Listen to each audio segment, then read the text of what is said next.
ಎಲ್ರಿಗೂ ನಮಸ್ಕಾರ. ಸ್ನೇಹಿತರೆ, ಈ ವಿಶ್ವ ಮಾನವ ದಿನಾಚರಣೆಯ ಅಂಗವಾಗಿ ನಾವಿವತ್ತು ಕುವೆಂಪು ಅರಿವು ನಮ್ಮ ಒಳಗೆ ಹೇಗೆ ರೂಪುಗೊಂಡಿದೆ ಅನ್ನುವ ಹಿನ್ನೆಲೆಯಲ್ಲಿ ನನ್ನೊಳಗಿನ ಕುವೆಂಪು ಅರಿವು ಅನ್ನುವ ಸಬ್ಜೆಕ್ಟನ್ನು ಒಂದು ಸಂವಾದ ಮಾಡಬೇಕು ಅಂತ ಹೇಳಿ ಇಲ್ಲಿ ಎಲ್ಲರೂ ಸೇರಿದ್ದೇವೆ.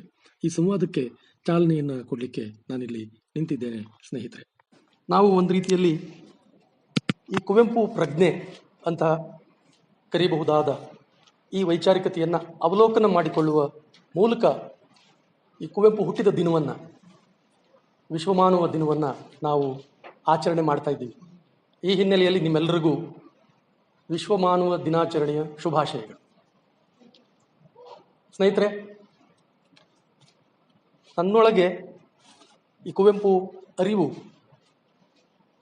ಹೇಗೆ ಉಂಟಾಯಿತು ಅನ್ನೋದನ್ನು ನಾನು 4-5 ನೆಲೆಯಲ್ಲಿ ವಿವರಿಸಿಕೊಳ್ಳೋದಕ್ಕೆ ಪ್ರಯತ್ನಿಸ್ತೀನಿ. ಅದು ಸ್ವಲ್ಪ ಒಂಚೂರು ವೈಯಕ್ತಿಕ ಅಂತ ಅನ್ನಿಸ್ಬಹುದು ನಿಮಗೆ, ಆ ಸಬ್ಜೆಕ್ಟೇ ಆಗಿದೆ.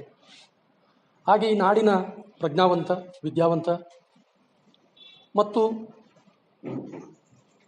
ಎಲ್ಲ ಬಗೆಯ ಪಾಂತಿಕತೆಗಳಿಗೆ, ತಾತ್ವಿಕತೆಗಳಿಗೆ ತಮ್ಮನ್ನು ತೆರೆದುಕೊಳ್ಳುವ ಮಂದಿ ಏನಿದ್ದಾರೆ, ಅವರೊಳಗಡೆ ಹೇಗೆ ಕುವೆಂಪು ಆಲೋಚನೆಗಳು, ಕುವೆಂಪು ವೈಚಾರಿಕ ಅಂಶಗಳು ಪ್ರವೇಶ ಪಡೆಯಬಹುದು ಅನ್ನುವ ಕಡೆಗೆ ನಮ್ಮ ಯೋಚನೆಯನ್ನು ವಿಸ್ತರಿಸುವ ಹಾಗೆ ಇವತ್ತಿನ ಸಂವಾದ ಬೆಳೀಲಿ ಅಂತ ನಾನು ಆಶಿಸ್ತೇನೆ. ಸ್ನೇಹಿತರೆ, ಈ ಅರಿವು ಅನ್ನುವುದು ಕ್ರಿಯೆಗೆ ಇಳಿಯದೇ ಇದ್ದರೆ ಆ ಅರಿವಿಗೆ ಅಷ್ಟು ಮಹತ್ವ ಇರುವುದಿಲ್ಲ. ಜ್ಞಾನ ಕ್ರಿಯೆ ಆದಾಗ ಮಾತ್ರವೇ ಆ ಜ್ಞಾನಕ್ಕೆ ಒಂದು ಬೆಲೆ. ಆ ದೃಷ್ಟಿಯಲ್ಲಿ ನಾನು ಈ ಸಂವಾದ ನನ್ನೊಳಗಿನ ಈ ಕುವೆಂಪು ಅರಿವು ಏನಿದೆ ಅದು ಆಚಾರವಾಗಿ ಹೇಗೆ ಚಲಾವಣೆಗೆ ಬಂದಿದೆ ಮತ್ತು ಬರುವ ಸಾಧ್ಯತೆಯನ್ನು ಹೊಂದಿದೆ, ಈ ನೆಲೆಯಲ್ಲಿ ತಗೊಂಡು ಹೋಗಬೇಕು ಒಟ್ಟು ಈ ಸಂವಾದವನ್ನು ಅಂತ ನಾನು ಆಶಿಸ್ತೇನೆ. ವೈಯಕ್ತಿಕವಾಗಿ ನಾನು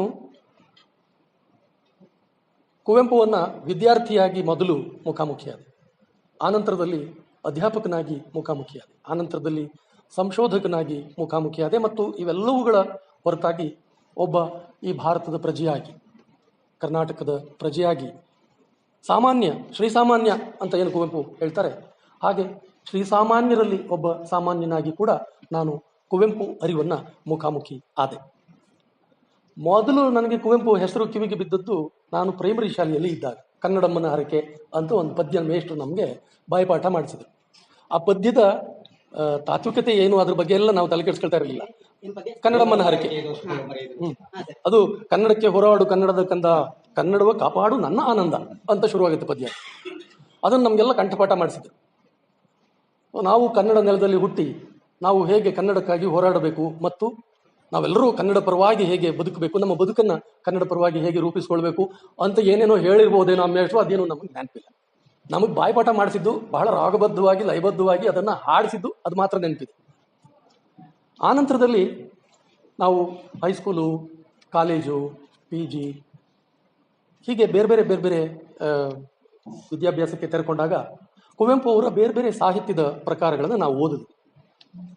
ಅವರ ವಿಚಾರ ಕ್ರಾಂತಿಗೆ ಆಹ್ವಾನ, ಆತ್ಮಶ್ರೀಗಾಗಿ, ನಿರಂಕುಶಮತಿಗಳಾಗಿ, ಆಮೇಲೆ ಅವರ ಜಲಗಾರ ನಾಟಕ, ಶುದ್ರ ತಪಸ್ವಿ ನಾಟಕ, ಬೆರಳಿಗೆ ಕೊರಳು ನಾಟಕ, ಅವರ ಕಾದಂಬರಿಯ ಕೆಲವು ಆಯ್ದ ಭಾಗಗಳು, ಅವರ ಹಲವಾರು ಕವಿತೆಗಳು, ಸ್ವರ್ಗದ್ವಾರದ ಯಕ್ಷ ಪ್ರಶ್ನೆ ಆ ಥರದ ಪದ್ಯ, ಅನಿಕೇತನ ಥರದ ಪದ್ಯ, ಆಮೇಲೆ ಆಗಾಗ ನಾವು ಸಭೆಯ ಸಮಾರಂಭಗಳಲ್ಲಿ ಹಾಡ್ತಾ ಇದ್ದಂತಹ ನಾಡಗೀತೆ, ಭಾರತ ಜನನಿಯ ತನುಜಾತೆ ಆ ನಾಡಗೀತೆ.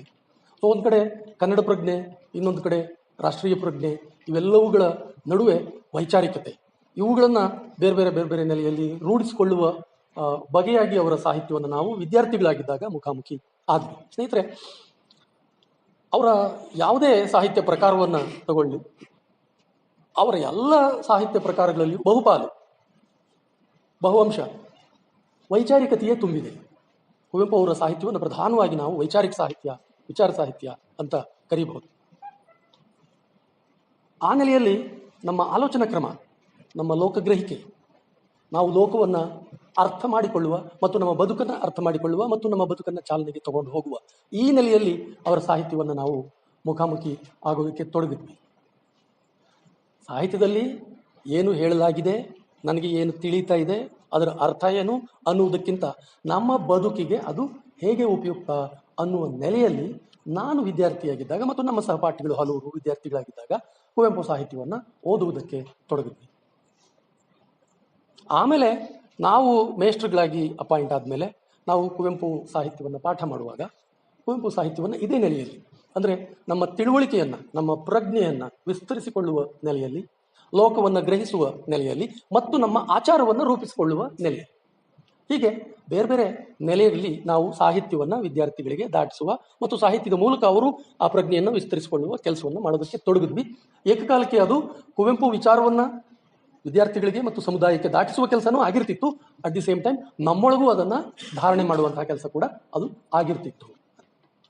ಆಮೇಲೆ ಈ ಅರಿವು ಅನ್ನೋದಿದೆಯಲ್ಲ, ನಿಜ ಹೇಳಬೇಕು ಅಂದರೆ ಕುವೆಂಪು ಜನ್ಮದಿನದ ದಿವಸ ವಿಶ್ವಮಾನವ ದಿನಾಚರಣೆಯನ್ನು ಮಾಡುವಾಗ ಅಯ್ಯೋ ನನ್ನ ಮೆದುಳಿನ ತುಂಬ, ನನ್ನ ಮನಸ್ಸಿನ ತುಂಬ ಕುವೆಂಪುನೇ ತುಂಬ್ಕೊಂಡ್ಬಿಟ್ಟಿದ್ದಾರೆ ಅಂತ ನಾನು ಸುಳ್ಳು ಹೇಳೋಕ್ಕಾಗಲ್ಲ. 100ರಲ್ಲಿ 1 ಅಂಶ ಅಷ್ಟೇ ಕುವೆಂಪು. ನಮ್ಮ ಭಾವಕೋಶದ ಒಳಗಡೆ ಜಗತ್ತಿನ ಎಲ್ಲ ಚಿಂತನೆಗಳು, ಹಲವು ಬಗೆಯ ವಿದ್ಯಮಾನಗಳು ಪ್ರವೇಶ ಪಡೆದಿದ್ದಾವೆ. ಅಲ್ಲಮ ಒಂದು ಮಾತು ಹೇಳ್ತಾನೆ, ಬಹಳ ಪ್ರಸಿದ್ಧವಾದಂತಹ ಮಾತು, ಹಿಂದಣ ಅನಂತವನು ಮುಂದಣ ಅನಂತವನು ಒಂದು ದಿನ ಒಳಕೊಂಡಿತ್ತು ನೋಡ ಅಂತ. ಒಬ್ಬ ಯಾವುದೇ ಸಾಹಿತಿಗೆ, ಅದು ಕುವೆಂಪು ಇರಬಹುದು, ಕಾರಂತ ಇರಬಹುದು, ಅಥವಾ ಯಾವುದೇ ಭಾಷೆಯ ಸಾಹಿತ್ಯ ಇರಬಹುದು, ಆತನಿಗೆ ಹಿಂದಣ ಅನಂತವು ಮುಂದಣ ಅನಂತವು ಇಂದಣ ಬಿಂದುವಿನ ಒಳಗಡೆ ಸಂಧಿಸ್ತಾ ಇರ್ತದೆ. ಹಾಗೆ ಒಬ್ಬ ಓದುಗನಿಗೆ ಏಕಕಾಲಕ್ಕೆ ಅವನ ಪ್ರಜ್ಞೆ ವಿಸ್ತಾರವಾಗ್ತಾ ಹೋದ ಹಾಗೆ ಅವನು ಭಾಷೆಯನ್ನು, ದೇಶವನ್ನು, ಕಾಲವನ್ನು, ಪಂಥವನ್ನು ದಾಟಿ ಆಚೆಗೆ ಯೋಚಿಸ್ತಾ ಇರ್ತಾನೆ ಮತ್ತು ಇವೆಲ್ಲವುಗಳನ್ನು ದಾಟಿ ತನ್ನ ಪ್ರಜ್ಞೆಯನ್ನು ರೂಢಿಸ್ಕೊಳ್ತಾ ಇರ್ತಾನೆ. ನಾನಂತೂ ಹಾಗೆ ರೂಢಿಸ್ಕೊಂಡಿದ್ದೀನಿ ವೈಯಕ್ತಿಕವಾಗಿ ಹೇಳೋದಾದ್ರೆ. ಶೇಕ್ಸ್ಪಿಯರ್ನ ಮುಖಾಮುಖಿಯಾಗಿ ಆಗುವಾಗ, ಸಿಗ್ಮಂಡ್ ಫ್ರಾಯ್ಡ್ನ ಮುಖಾಮುಖಿಯಾಗುವಾಗ, ಮಾರ್ಕ್ಸ್, ಬುದ್ಧ, ಅಂಬೇಡ್ಕರ್, ಗಾಂಧಿ, ಬಸವ, ನೀವು ಆಧುನಿಕವಾದಂತಹ ಫ್ಯೂಕೋ, ಗ್ರಾಮ್ಶಿ, ಸಾಯಿಬ್, ಹಲವು ಜನ, ನಾನು ಈ ಕ್ಷಣಕ್ಕೆ ನೆನಪು ಬಂದಂತಹ ಕೆಲವರನ್ನು ಉದಾಹರಿಸಿದೆ. ಇವರೆಲ್ಲರೂ ನಮ್ಮ ಭಾವಕೋಶದ, ನಮ್ಮ ಬುದ್ಧಿಕೋಶದ ಭಾಗ, ನಮ್ಮ ಪ್ರಜ್ಞೆಯ ಭಾಗ. ಹಾಗೆಯೇ ಕುವೆಂಪು ಕೂಡ ನಮ್ಮ ಪ್ರಜ್ಞೆಯ ಭಾಗ. ಅಂದರೆ ನಮ್ಮ ವೈಚಾರಿಕತೆಗೆ ಇವತ್ತು ಭಾಷೆಯ ಗಡಿ, ದೇಶದ ಗಡಿ, ಕಾಲದ ಗಡಿ ಇಲ್ಲ, ಪಾಂಥಿಕತೆಯ ಗಡಿ ಕೂಡ ಇಲ್ಲ. ಇನ್ನೊಂದು ಮಾತನ್ನು ಪ್ರಾಸಂಗಿಕವಾಗಿ ನಿಮ್ಮ ಜೊತೆ ಹಂಚ್ಕೋಬೇಕು. ನಾನು ನಿನ್ನೆ ಮೊನ್ನೆಯಿಂದ ಇವತ್ತು ಸಿಗ್ನಲ್ ಇಲ್ಲದೆ ಇದ್ರೂ ಸುಮಾರು ಮೆಸೇಜ್ಗಳು ವಾಟ್ಸಪ್ಗೆ ಬಂದಿದ್ದಾವೆ. ಇಂದಿನ ದಿನವನ್ನು 29ನೇ ತಾರೀಕು ನೀವು ಕುವೆಂಪು ಹಬ್ಬ ಅಂತ ಆಚರಿಸಿ. ಹಾಗೆ ಮೆಸೇಜ್ ಕಳಿಸಿರುವ ಬಹುಪಾಲು ಮಂದಿ ಒಕ್ಕಲಿಗರು. ಇವನು ನಮ್ಮವನು ಅಂತ ಒಂದು ಜಾತಿಯವರು ಹೊತ್ಕೊಂಡು ಮೆರಿತಾ ಇರುವಂತಹ ವಿಸಂಗತಿಗೂ ಕುವೆಂಪು ಇವತ್ತು ಗುರಿಯಾಗ್ತಾ ಇದ್ದಾರೆ. ಅವರೊಂದು ಸಂದರ್ಶನದಲ್ಲಿ ನಾನು ಜಾತಿ ಬಿಟ್ಬಿಟ್ಟಿದ್ದೀನಿ ಅಂತ ಹೇಳ್ತಾರೆ. ಎಲ್ಲ ಮತದ ಹೊಟ್ಟ ತೂರಿ ಅಂತ ಹೇಳ್ತಾರೆ. ಎದೆಯ ದನಿಗೂ ಮಿಗಿಲು ಶಸ್ತ್ರವಿಹುದೇನು ಅಂತ ಹೇಳ್ತಾರೆ. ನಾನು ಹಿಂದೂ ಅಲ್ಲ ರೀ ಅಂತಾರೆ, ನಾನು ಒಕ್ಕಲಿಗ ಅಲ್ಲ ರೀ ಅಂತಾರೆ. ವಿಶ್ವಮಾನವ ಅಂತಾರೆ, ಅದಕ್ಕೆ ವಿಶ್ವಮಾನವ ದಿನಾಚರಣೆ ಆಚರಣೆ ಮಾಡ್ತಾ ಇದ್ದೀವಿ ನಾವು. ಆ ವಿಶ್ವಮಾನವ ಪ್ರಜ್ಞೆ ನನಗೆ ದುತ್ತಂತ ಈ ವಿಶ್ವಮಾನವ ಕಲ್ಪನೆ ತಲೆಗೆ ಬಂದ ಕೂಡಲೇ ನೆನಪಿಗೆ ಬರೋದು ಅಂಬೇಡ್ಕರ್ ಬೌದ್ಧ ಧರ್ಮಕ್ಕೆ ಮತಾಂತರವಾದ ವಿದ್ಯಮಾನ. ಅಂದರೆ ನಾವು ಏಕಕಾಲಕ್ಕೆ ಭಾಷೆ, ದೇಶ, ಕಾಲದ ಗಡಿಗಳನ್ನು ಮೀರಿ ಒಂದು ಕುವೆಂಪು ವೈಚಾರಿಕತೆ, ಕುವೆಂಪು ತತ್ವಗಳು, ಕುವೆಂಪು ಹೇಳಿದ ಬೇರೆ ಬೇರೆ ಆಚಾರಗಳು, ಅವುಗಳನ್ನು ಜಗತ್ತಿನೆಲ್ಲೆಡೆಯ ವಿದ್ವಾಂಸರ ವಿದ್ವತ್ ಉಯ್ಯಾಲೆಯ ಒಳಗಡೆ ನಾವು ಜೀಗ್ತಾ ಇರ್ತೀವಿ, ತೂಗ್ತಾ ಇರ್ತೀವಿ. ಅಂದರೆ ಕುವೆಂಪುವನ್ನು ಮುಖಾಮುಖಿ ಆಗ್ತಾ ನಾವು ಜಗತ್ತನ್ನು ಮುಖಾಮುಖಿ ಆಗ್ತಾ ಇರ್ತೀವಿ, ವರ್ತಮಾನ ಮತ್ತು ಭವಿಷ್ಯತ್ತನ್ನು ಮುಖಾಮುಖಿ ಆಗ್ತಾ ಇರ್ತೀವಿ. ನನ್ನೊಳಗಿನ ಈ ಕುವೆಂಪು ಅರಿವು ಅನ್ನುವುದಿದೆಯಲ್ಲ, ಇದು ಹೀಗೆ ತುಂಬ ಸಂಘರ್ಷಕ್ಕೆ, ನಿಕಷಕ್ಕೆ ಪ್ರತಿ ಕ್ಷಣ ಗುರಿಯಾಗುವಂಥದ್ದು. ಇವರು ಹೀಗೆ ಹೇಳ್ತಿದ್ದಾರಲ್ಲ, ಕುವೆಂಪುನೇ ಯಾರ ಮಾತನ್ನು ಇಡಿಯಾಗಿ ಒಪ್ಪಬೇಡಿ ಅಂತ ಹೇಳಿರುವಾಗ ಕುವೆಂಪುನ ಇಡಿಯಾಗಿ ನಾವ್ಯಾಕೆ ಒಪ್ಪಬೇಕು ಅನ್ನುವ ಪ್ರಜ್ಞೆ ಕುವೆಂಪುವಿಂದಾನೇ ನಮಗೆ ಬಂದಿದೆ. ನಾನು ವೈಯಕ್ತಿಕವಾಗಿ ಕುವೆಂಪು ಅರಿವನ್ನು ಧಾರಣ ಮಾಡಿದ ಹಲವು ಬಗೆಗಳಲ್ಲಿ ಕುವೆಂಪು ಸಾಹಿತ್ಯ ಕುರಿತ ವಿಮರ್ಶೆಯನ್ನು ಕುರಿತು PhD ಮಾಡಿದ್ದು ಒಂದು ಬಹಳ ಮುಖ್ಯವಾದಂತಹ ಒಂದು ಹಂತ. ನಾನು PhD ಮಾಡಿದ್ದು ಕುವೆಂಪು ಸಾಹಿತ್ಯದ ಮೇಲೆ ಬಂದಿರುವ ವಿಮರ್ಶೆಯ ಮೇಲೆ, ವಿಮರ್ಶಾ ವಿನ್ಯಾಸ ಮತ್ತು ತಾತ್ವಿಕತೆ ಅಂತ ಹೇಳಿ ನನ್ನ ಥೀಸಿಸ್. ನಾನು PhD ಮಾಡಿದ್ದು ಇದೇ ಕೇಂದ್ರದಲ್ಲಿ, ಶಿವರೆಡ್ಡಿ ನನ್ನ ಗೈಡ್.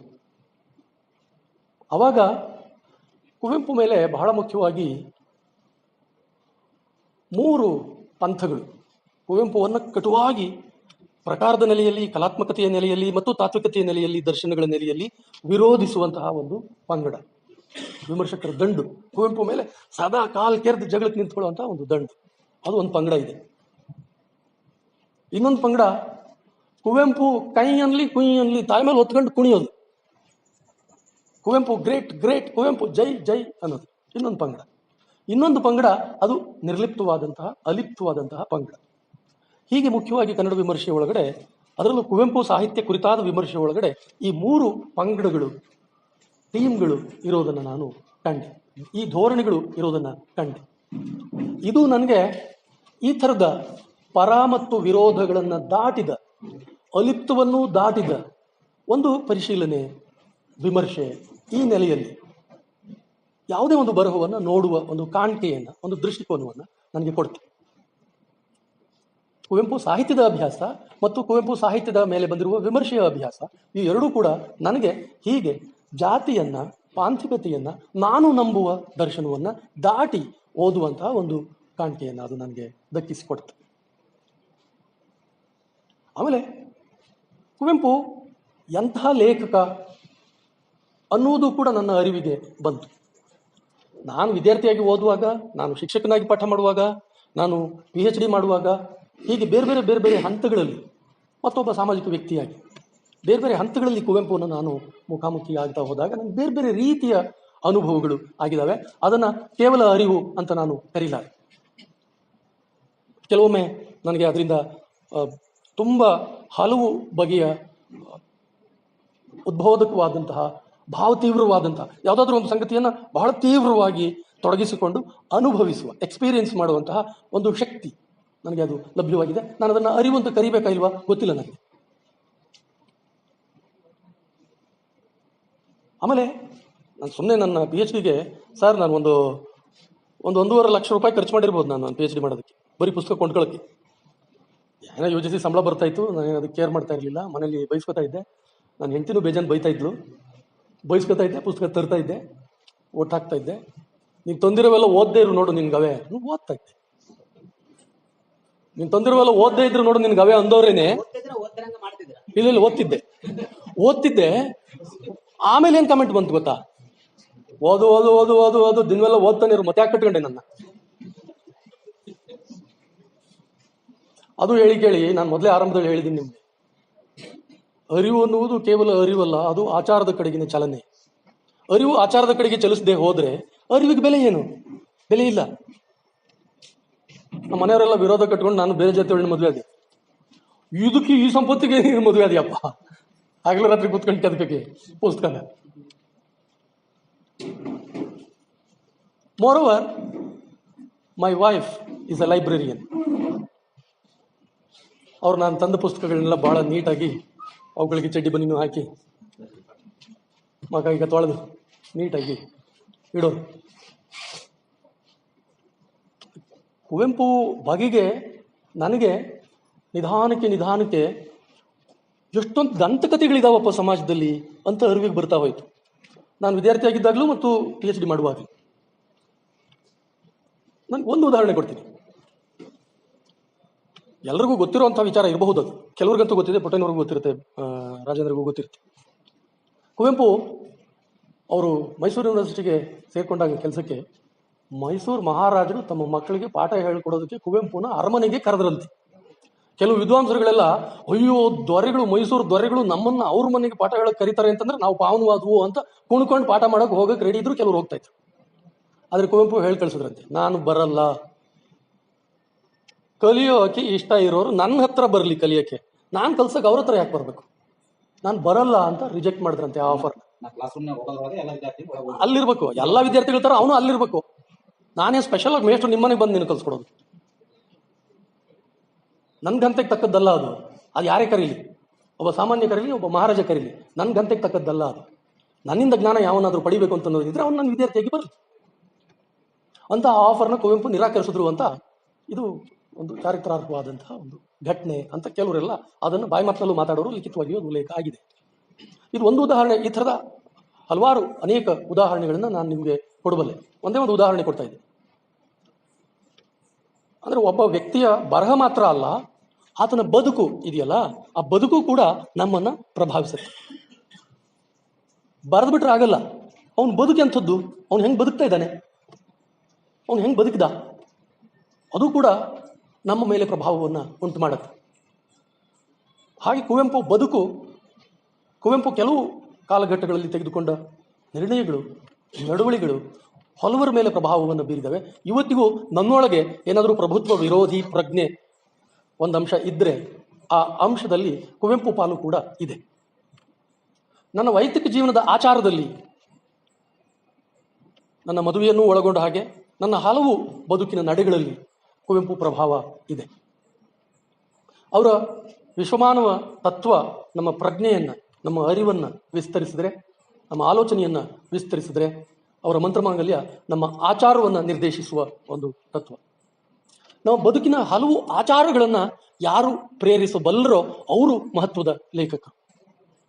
ನಾವು ಬಹಳಷ್ಟು ಕಾಲ ಕಾವ್ಯಮೀಮಾಂಸೆಯ ಹಿನ್ನೆಲೆ ಒಳಗಡೆ ಸಾಹಿತ್ಯವನ್ನು ಓದ್ತಾ ಬಂದವರು ರಸಾನಂದದ ಬಗ್ಗೆ ಮಾತನಾಡ್ತೀವಿ, ಕಾವ್ಯದ ಕಟಾಣಿಕೆ ಬಗ್ಗೆ ಮಾತನಾಡ್ತೀವಿ. ಆನಂದದ ಪ್ರಶ್ನೆ ಅಲ್ಲ, ಆಚಾರದ ಪ್ರಶ್ನೆ ಆಗ್ಬೇಕು. ನಮ್ಮ ಬದುಕನ್ನು ಅದು, ನಮ್ಮ ನಿತ್ಯದ ಆಚಾರಗಳನ್ನು ಅದು ರೂಪಿಸಬೇಕು.